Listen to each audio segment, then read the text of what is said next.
சென்னையில் அமித்ஷா பல்வேறு முக்கிய மீட்டிங்களை நடத்தி வருகிறார். பாஜக நிர்வாகிகள் அதை தாண்டி வேறு யாரெல்லாம் சந்திக்க போகிறாங்க அப்படிங்கிற செய்தி இன்னும் கொஞ்ச நேரத்தில் நமக்கு தெரிய ஆரம்பிக்கும். பிரதானமாக அவர் வந்திருக்கக்கூடிய நேரம், இந்த டைமிங் அப்படிங்கிறது முக்கியத்துவம் பெறுகிறது. திரு ஸ்ரீராம் சேஷாத்ரி நம்முடைய நிகழார். திரு அமித்ஷா மீது பேரன்பு கொண்டவர். திரு ஸ்ரீராம் சேஷாத்ரி, வணக்கம். ரெண்டு கேள்விதான் ரொம்ப பிரதானமாக பார்க்கப்படுது. யார் பாஜகவுடைய அடுத்த மாநில தலைவர், என்டிஏல அதிமுக சேருதா இல்லையா, அதுக்கான விடை இல்லை அதுக்கான சிக்னல்ஸ் இன்னைக்கு கிடைக்க போகுதா இல்லையா. பாஜகவுடைய அடுத்த மாநில தலைவர் யார்? What are you picking? Nainar, Ponnar, இப்படி பல பேர்கள், நீங்க கேள்விப்படுறது என்ன? வணக்கம் ஹரிஸ். ஐ திங்க் நயினார் ஒரு ஃப்ரண்ட் ரன்னரா இருந்தா கூட இப்போதைய சிச்சுவேஷன் 2026 எலெக்ஷனுக்கு சிச்சுவேஷனுக்கு ஏற்ற மாதிரி அவருக்கு he has a very short runway. ஒரு வருஷத்து காலத்துக்குள்ள அவரால் ஒரு ஆர்கனைசேஷன் சேஞ்சஸ்லாம் எடுத்துட்டு செய்ய முடியுமான்ற ஒரு பெரிய கேள்விக்குறி.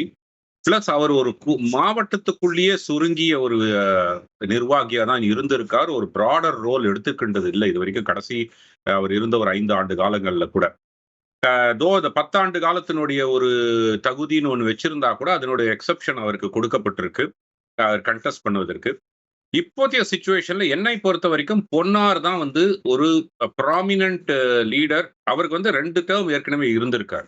2 டேர்ம்ல ஆனா 4.5 ஆண்டுகள் தான் அவர் இருந்திருக்கார். 1.5 ஆண்டுகள் இன்னும் இருக்கு.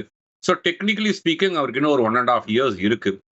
அப்படி இருக்கும்போது அந்த 1.5 ஆண்டு காலத்தை இப்ப கொடுக்க முடியுமா? அதுக்கு ஒரு எக்ஸப்ஷன் பார்லிமெண்டரி போர்ட்ல இருந்து ஒரு எக்ஸப்ஷன் வாங்க, இன்டர்னல் பார்ட்டியினுடைய பார்லிமெண்ட் போர்ட்ல ஒரு எக்ஸப்ஷன் வாங்கி, ஏன்னா 3rd டேர்ம் இருந்திருக்காங்க, பெருந்தலைவர்கள் இருந்திருக்காங்க, அதெல்லாம் ஒரு பிரச்சனை இல்லை. அதுவும் 6 ஆண்டு காலம் வித்தியாசத்துக்கு அப்புறம் 2 முறை தான் அப்பர் லிமிட்டா?